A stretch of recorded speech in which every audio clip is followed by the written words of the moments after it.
Spies and Lies. You really have to punch that guy? I am Zero. I am the Wiz! Zero! Welcome to the new format. How are you today? My day job is getting into a sort of like hibernation period. So unfortunately, it's just like this mad dash of, oh god, get all the things done like right now. And it's been crazy because as usual, it looks like just a cacophony of chaos. But once the holidays hit, it's going to be dead quiet. Oh, wow. At least there's going to be some relaxation coming your way. The Spy Who Came In From the Cold. It's a film that's based on a John La Carre novel. There have been a number of films based on John La Carre novels. I wonder if I'm saying his name right. I probably am not. Zero, let's start with you, with your thoughts of The Spy Who Came In From the Cold.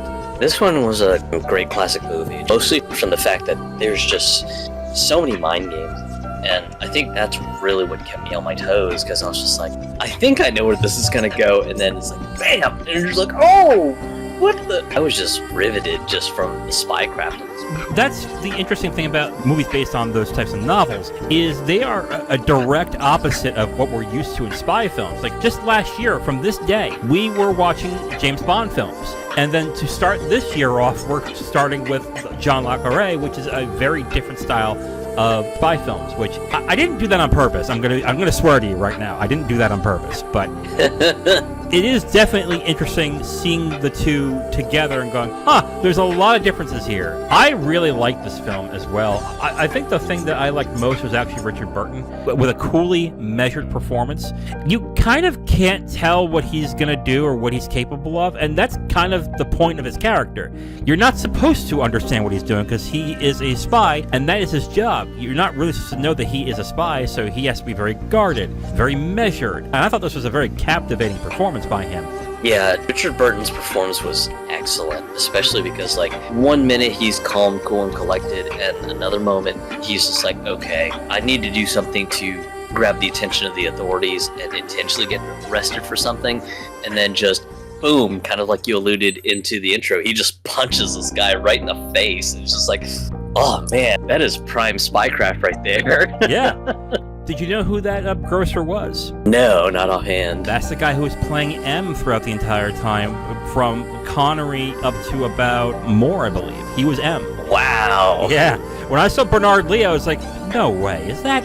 And then I checked IMDb, it's like, oh, that is M. Holy shit. That's great. I really like the plot of this movie. It's very compelling. It really, like you said, it really makes you question what's going on. The one problem I had with this film is that I kind of figured out 2/3 of the way what was happening. And then once that realization's there, I wasn't nearly as compelled. I was waiting for the film to kind of go through its paces. Although the ending was surprising, I didn't feel like it was as compelling or as entertaining. Close to the end, yeah. I mean, it becomes very apparent on what's going on, especially after one of the major events happens towards the 66% mark of the movie. It's just like, oh, okay, I know what's going on now. The ending was a little surprising to me, mostly because I figured this was during the era of filmmaking where sad twist endings were sort of frowned on. At the time, I think once I sort of saw kind of the values that Alec Leamas had towards the end, it kind of made sense on how the movie ended the way it did. So for me, I think really what kind of just made the ending come together was it's towards the end where just you have a scene with Richard Burton and Claire Bloom, respectively playing Leamas and Perry, are kind of together trying to get to a very, very significant place, and Perry just kind of gets bewildered by the spycraft that's going on, and just Leamas just kind of erupts into the confession on just how dirty the game of spies is. It was such a well delivered just piece of dialogue, and for me just kind of also brought a little bit of humanity to his character, because for most of the movie Leamas is just kind of just a cold calculating spy just trying to do what he needs to do to get the mission done and get paid. Yeah. And then this one sort of like line of dialogue that he goes into sort of it brings like a bit of humanity to him. It essentially boils down to spies aren't ascetics. There are no such things as like find good guys and bad guys. One day one guy might be like the absolute evil that I must get rid of the next day, he's my best friend. I really like how that there's this permanent gray area throughout the entire film where you're not entirely sure who's good, who's bad, but that really isn't the point. And I think that was one of the strengths of this film. I actually really like the very slow, deliberate nature of this film, too. Mainly because everything that is action-based in the movie is dialogue. You have to really pay attention to what's being said, how it's being said, and how everyone's reacting throughout the film in order to actually understand what's going on. Because everything was so compelling, you really want to pay attention to this. That said, I think you would agree with me on this one. If you're used to the spy films where there's a lot of gadgetry, a lot of action, a lot of intrigue and stuff like that, this is not for you. This really is not. You'd really have to be okay with a lot of dialogue, of character work, a very slow, deliberate pace.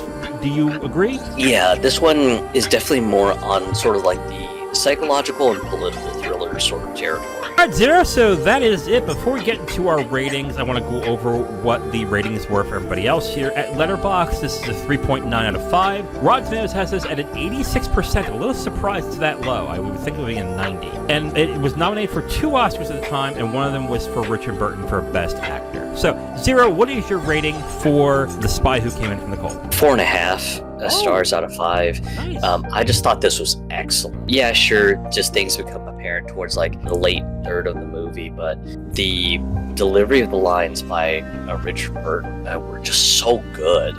And him portraying a spy that kind of can flip a switch from going low profile to high profile when the situation warrants it, it's just absolutely amazing. My best example of like the dichotomies of just his attitudes are like in the beginning, he and Nan are sort of seeing each other and everything like that. He's just kind of a firm but curt gentleman. And then when he's trying to get himself captured by the authorities to do his job and everything, he just goes outright and just punches a grocery store clerk. And I was just like, yeah, that's very believable. Spies sometimes have to do some crazy and fucked up shit to get the job done. So 4.5. Yeah. Have you seen films like this before when it comes to spycraft, or are you just used to the types of films that I think is more popular? I have seen some of the more slow and more politically driven spycraft movies. I can't immediately think of any that come to mind. Okay. But unfortunately, I know a lot of people like the more gadget and stunt heavy sort of spy movies, like the Bond movies and stuff like that. I love the Daniel Craig saga mostly because it was sort of like a nice halfway point.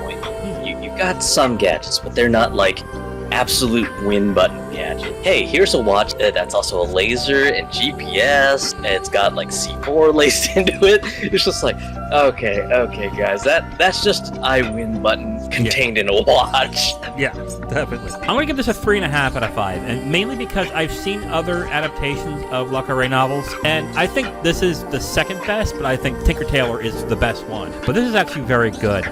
Like I said, towards the third act of the film, I kind of started figuring out what was going on, and once I realized it, and it was just confirmed to me, like, oh, that's what happened. It kind of fell apart a little bit for me, but not to the point where I did not enjoy it. Richard Burton's great in this movie. I'll even say that Clara Bloom is pretty good as well in this. I really liked the plot as it was going on. I liked how it really hid certain elements and made you really work to see what was going on. I definitely enjoyed this as well. So, Zero, your rating is? 4.5 out of 5. And mine is 3.5 out of 5. Very good movie. You can get this on the Criterion Collection, and it's on free services like Pluto TV or Tubi. Zero, thank you for coming. Thank you. And thank you, everybody. Bye.